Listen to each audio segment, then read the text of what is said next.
Yes. Mr. Ochan Ambrose, if someone is meeting you for the first time, tell us, who are you and what you do? I'm Mr. Ochan Ambrose. Yes. I'm a teacher by profession. Yes. And as well as a mechanic by profession. Tell us about your occupation of being a teacher and mechanic by profession. How did the journey start? Where did you start? Uh, Initially, when I was still a young man, yes, I admired engineering so much. I used to call myself an engineer, yet I could not be done any because this is very interesting. Yes, yeah. That's where I get it started. So when I completed O level, I went for auto mechanics for 2 years. Yes. Then I proceeded to go for advanced level. After advanced level, I went for diploma in mechanical engineering. Very interesting. Then after engineering, I got a chance. I went to Denmark for 4 months training on. They trained me on population protection on engineering theory. Like, how was your experience in German? Tell us about that. German was quite good and interesting. Only that the challenge I got there was the weather. The weather, because it was approaching winter and it was quite cold. Temperature could go up to 0 degrees Celsius, so negative. That's very interesting. What lessons did you pick from the German people that you think as a country or as youth here you should take up within that training? That training, what I picked and I admired was hands-on, skilling people to do things on their own. I admire that. One of the reasons why I invited you to this podcast in this episode was to talk about hands-on skills. Yeah. I noticed you're a major educator for hands-on education. Yes. This podcast is about youth empowerment. I would like you to enlighten us for the importance of hands-on skills in this new generation. That's good. With hands-on skilling, if I'm to take you back, yes, some years ago, I was trusted by government. Yes, northern Uganda and in South 3, to train some youth to skill them in the welding and metal fabrication. I trained them, and many of them who endeavored to finish the course. He finished the training. They are very good welders now. I'm even employing one in my workshop. It's very interesting. As a welder and a mechanic as well. I even trained him uh, on job, on electrical wiring. He's even wiring houses. Yes. And earning a living for himself like it. That's very interesting. Now, one thing we are trying to do, and the government is trying to do, is to get employment opportunities to the youth. But we have very many challenges within our education sector that aren't bringing out students or graduates that are employable. What would you advise for a parent out there or for a student out there to do so that as soon as they come out of their education system, at least they have something that can earn them some money? Well, there are two things there. Yes. One, we have to scale these people to get ready for world of work. And then two, when we get them out to world of work, they need to start themselves. So the here calls also for the government support to support them to begin. If they could give them some circles, they would get this little money, buy tools, buy the equipment, and they begin to earn a living by themselves, supporting themselves. That is now, they can even employ others. Yes, that's very interesting. So it's basically get them out and support them. Support them. Don't just leave them out. Don't leave them just like that. Support them with both either financial or both guidance. Guidance, sure. Should we distribute that like this? Yeah. So lessons my diary is about youth empowerment. What remarks would you give us? And as a youth, and very many different youths out there. What do you advise us as a senior citizen to do? Because our youth these days are moving to different lives, different ventures, taking drugs, they took alcohol. That one is see, they are losing hope. They're losing hope that they think everything is supposed to be handed on to them. They do not know how to work anymore. What advice would you give according to your life? How did you handle life? Because I know in life there are different stages. There's even that hardship phase of where you start losing hope. Yeah, that's true. With the empowerment of, for example, I have a brother who did the medical, but right now he's a very good carpenter in live at home. He did medical, but now he is making things unowned, making very good cabinets for houses, making, and his customers are mainly these MPs and rich people down at these Wayundis. So I would advise these youth, when you try this, you see it's not coming, you handle this one and stick onto it. Yes. Because for them, some of them, when they see there's somebody's getting money out of that, they rush there and they leave their trend, which would also take them to that good money. Yes. So they need to be focused. They need to be focused. Sincerely, they have to be focused. That's very interesting. Tell us about the experience of leaving medical and starting carpentry. How did you get to that? I'd love to know that, because it derives a lot of resilience and a lot of discipline and a lot of, let me say, being humble. But sure.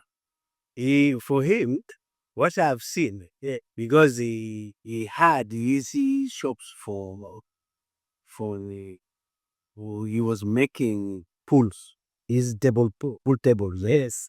So I think he picked a lot of interest now from there. When he realized making pool can give him money, then he now went on starting the carpentry workshop. And right now, as a top, he has a very good welding and metal fabrication workshop. So he has got one of his workers is from Kenya, although he's an Ugandan origin. He trained from Kenya. He's very good in welding. That's very interesting. So basically, I believe we should, when you get interested, some food, push for it, push for it.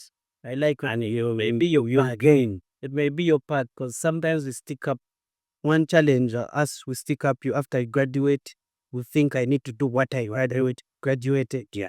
Initially, some your path may be else, maybe else. So we need to be open minded. Yeah, open minded. Unless you try this one and you fail, you stick to one which might be your path originally. So talk to us about failure. How do you embrace failure? Failure, the way I look at failure, it is once, I could call it once somebody's negligence. Because if I've trained you to weld and the machine is there, the clients are there, you cannot go and sit and do the welding, you make money, and you fail in life, that is your personal negligence. Because you are already given the knowledge, you know the workmanship, you're only, and the clients are there, you're only lazy to sit and do the work. You can fail. Challenge. That's a very big challenge. And many of them, they resort to playing cards, playing these other gambling instruments here, and they end up losing. That's all the little money they have acquired from here, they take it to most machines out there, take it. And those are big challenge. Those are big challenge with our youth these days. They fail to do initially what can and what can handle them, and then they want soft life. They want soft life. This is very encouraging. Any last remarks you would like to give us? As per now, as government is so much instilling in skilling people and hands-on, I would really advise the youth and also appeal to government to really force or to push this training back in villages, that's where traditional, those days when taking call first came, they had the traditional training where young girls were trained how to make the winnower and boys maybe to make these wooden stools, oars, just under manufacture like this. Yeah.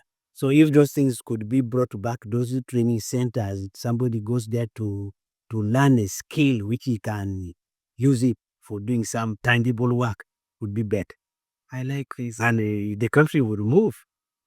So as we end, as parents and as elders, sometimes we get to points of directing our children into their careers, and sometimes the children are hesitant.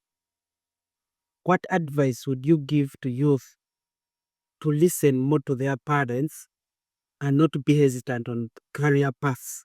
Because we are facing challenges of the parents are saying that the youth needs hands-on and they're trying to drive them to vocational and hands-on skills, but the youth still have, some parents and some youth still have the mentality of my student or my child should go to O level, finish A level, O level, go to A level, finish A level, go to university, get a degree. And at the end of the degree, the child is not employable, doesn't have any skills. So as you as an elder and as a senior educator, how would you advise both youth and parents into the sector of learning skills as an advocate for skilling? That's right. I I could give an example on my personal daughter. Yes. She had finished O level. Yes. And she opted to go for A level.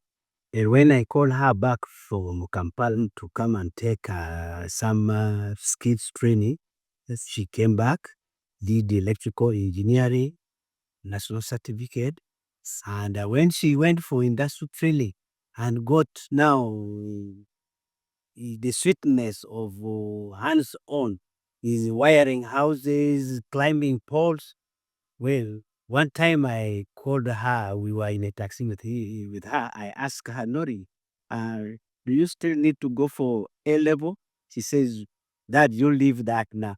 I've got what I wanted. So she enjoyed now the hands-on work. Yeah. And as I talk now, she finished a diploma, she's trained as a teacher, and she's hoping to go for a degree course in electrical engineering. And I would advise the youth and the parents. Yes. Let us leave that mentality of long ago. They used to think the technical or the hands-on, the skills training are for the mentally, I would say, incapable. Yes. And yet, right now, for me, if I was to have a school, I would take those ones who have got first grade up to 12 only. Those ones I had met for those skills training. Yeah. Otherwise, these ones I would ask them to go for secondary school because these are the cream. Because you take a mechanic to repair this. This is a doctor coming to rectify these things. He does it poorly, your life is gone. Yes. So we have to get those people who are really in need and who are willing to do the job. So parents should take the children, and now as life goes on, okay, we could call them scientists. The Museveni is proud with them nowadays that my scientists, and they're earning. That's why we're having a conflict with the busy other us and the science base. Yes, very interesting. And incidentally, you find like us, we are double trained because I'm a trained teacher. I am also a mechanic, and I also train mechanics. Almost three times being professional. I like this. This drives me to my question. How did you open yourself to say that now I need to advance from teaching to mechanics to, because most cases we stick to say that this is what I know, this is what I'll do.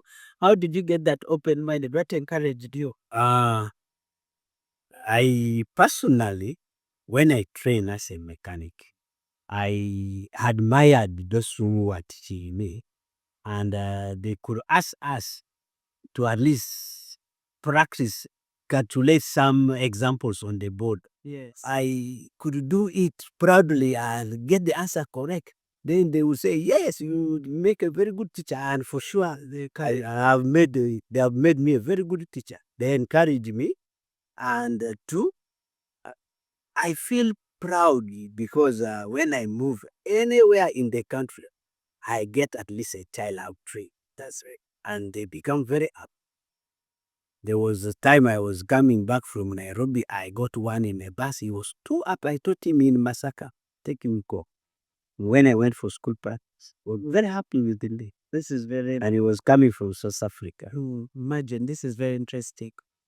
Thank you very much. You're welcome. I like the discussions you have had. Thank you. It has been very enlightening. That's good. I appreciate your time. I appreciate your service to the country.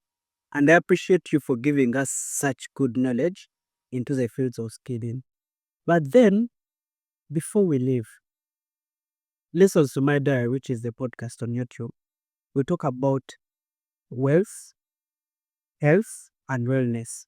I want you to give us 3 last lessons, one on wealth, one in wellness, and one in health into your field. But we would start with health in your field. Well, there was my boss who used to tell me, an healthy body is that, or a healthy person is that person, or that's our. When you're not happy, those don't work. So you should maintain health, become healthy, and when you are healthy, you have a sober mind. You can do things properly, and things go on. How do you maintain yourself looking this young and healthy? Well, you see, for us with the teachers, life, the teachers, yes, you must be presentable all the time. You are or the students, all the time you are with the people, because we should be exemplar. It should be exemplary. That's why I've tried as much as possible to keep myself smart and look young. I eat well, and must surely be eating. And you have a target for everything you're doing. Yes, I like this. I like the fact that you mentioned target for everything that you're doing. Yeah. So talk to us about wealth. Wealth and in wealth. Listen, in wealth, I sincerely in this world right now, if you don't have anything or any money, and they level you to be poor, your life is not good anywhere in this country, because you cannot manage to even keep your body, yes, yourself, to eat well, to have something to move with, even to eat, or even your children to send them to school. So you should have at least some source of money coming to me. Either these days they talk of economic economic empowerment and economic social study. So you do things which are entrepreneur. At least, even if I'm a teacher, have some few chickens. I'm keeping them so that I sell. I have some garden. I also make some agriculture at the end of the time, like this end of this season. I I may get around 1.2 million from my summer pay for sunflower and so on. Plus my little handling the salad. So I wait.